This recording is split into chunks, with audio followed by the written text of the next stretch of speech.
welcome back to the channel guys. I am the Drunken Goth, and today with the GT4 project we are going to be cleaning up the coils, cleaning up the HT leads, getting everything like that back on to the car and sorted, and we're going to start finishing off some of that pipe work. So we've got the fuel pipes that we're going to finish off, the water pipes, the vac pipes, basically just trying to clean up and renew everything as much as possible. So let's row straight in.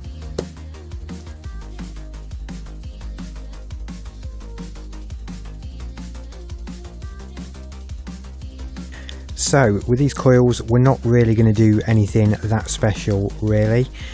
Basically we're going to strip them down, take the bracket off that holds the coil down to the base plate.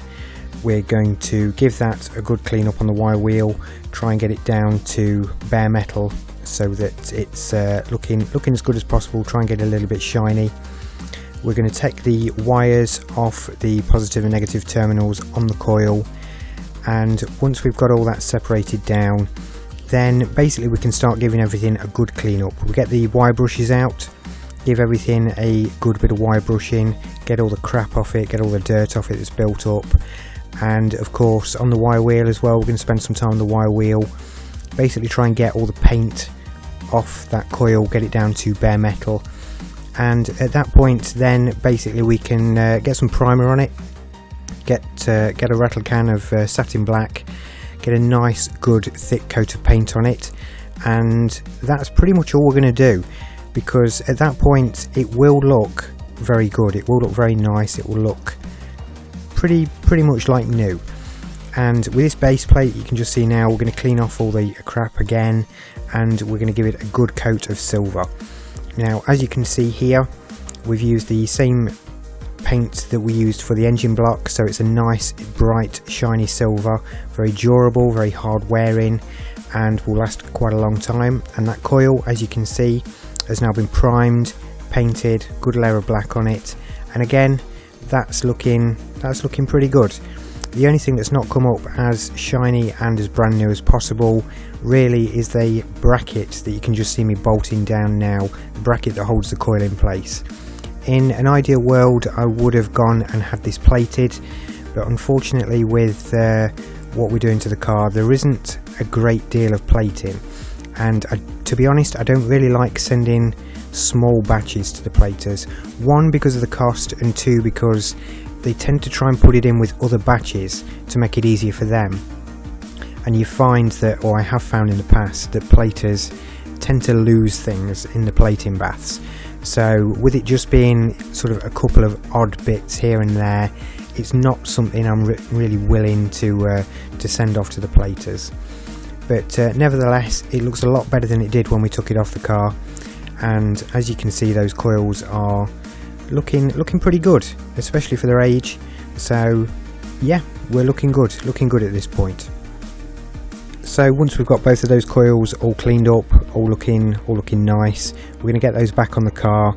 Now that the fuel tanks are back in and stuff like that, we know we don't need to keep them off, so that we're not struggling to put the fuel tanks back in, so they can go straight back on. And then next up on the list we are going to move on to the pipe work. So as you can see here we've got a new oil pipe for the oil cooler, as the original one, the one that was on the car when the car arrived with me was something that somebody had tried to knock together themselves. So I'm guessing at some point in the past there'd been a problem, and as you can see basically they've used those horrible anodized red clips and probably chopped the original fittings off the end and just sort of forced them on with hose clips. So original one back on, and we can then move on to the fuel rail. So with the fuel rail, again nothing too special, basically new hose clips are going to be used. While we've got the fittings separated from the pipes, we are going to get them each individually on the wire wheel, clean them up to a nice bare metal finish so that they look pretty much as they should. And then as you can see just to my right there we've got quite a big spool of cotton overbraided fuel pipe. Now this is what it would have left the factory with. This is the proper way to do it. A lot of people don't like using the cotton overbraided fuel pipe really nowadays, because if you do get fuel leaks the the overbraid can soak it up, but this really is the way it should be. And again, it's something that if you were going to put this car through Class E, it's something they would look out for, making sure you've used the correct type of fuel pipe. So that's the one we're going for. We are hopeful that we won't have too many leaks when we first start testing the fuel system, once we start filling up with fuel again. But again, we will be very diligent, make sure we keep a good eye out and sort everything out as quickly as possible if anything develops. But with this fuel pipe as well, once it's all done, once it's all on that fuel rail, I think it makes a hell of a difference. It looks right, it looks as it should do. Yes, it does look a bit old-fashioned, but the car's very old-fashioned, and this is the way to do it. This is the way. Obviously, once we've got all this changed over, we will then put it back on the carbs, so the nice shiny looking fuel rail with all the fresh pipe will be back on the carbs. With each one of the banjos, we will be using new copper washers to make sure everything is nicely sealed, everything's well sealed. We will of course clean up the banjos as well so that they look nice, and this same fuel pipe will be used for the fuel feed from down by the fuel filter, and the overflow of the return pipe even back onto the right hand fuel tank. So again, this pipe will be used throughout, and it will look pretty much as it should, pretty much as it did when it was first complete and when it first left the factory.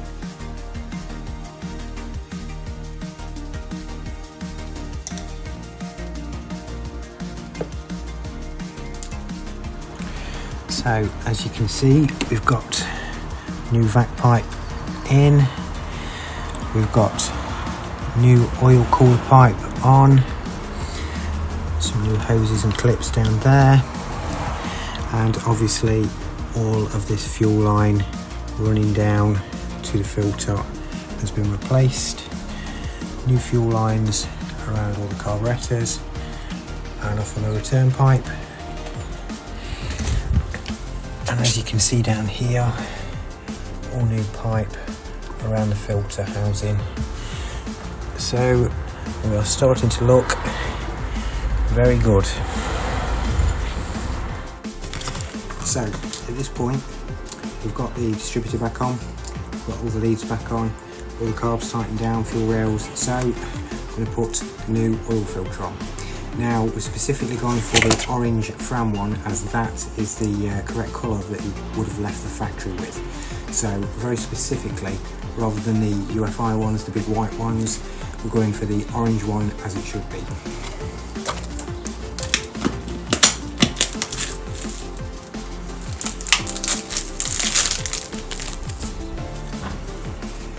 Always remember, a good smear of oil around the O-ring.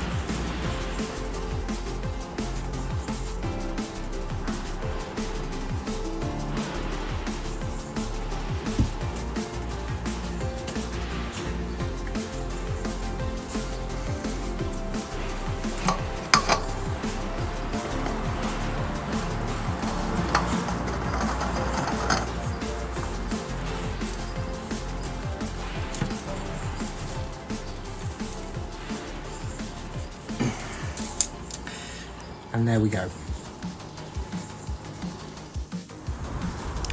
So also, as we mentioned in the inspection, this lock on the fuel flap is not original, that should not be there. So luckily we managed to get a used one from Eurospares in the right colour, and that is how it is supposed to be.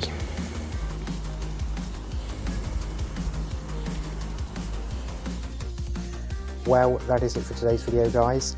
Obviously we've got those coils cleaned up back on, everything's starting to look very, very good. We're very, very close to getting it all fired up again, especially now a lot of the pipe work has been renewed. We can start thinking about turning the key, making sure everything's alright, getting it all timed up on the distributor, and yeah, getting close now.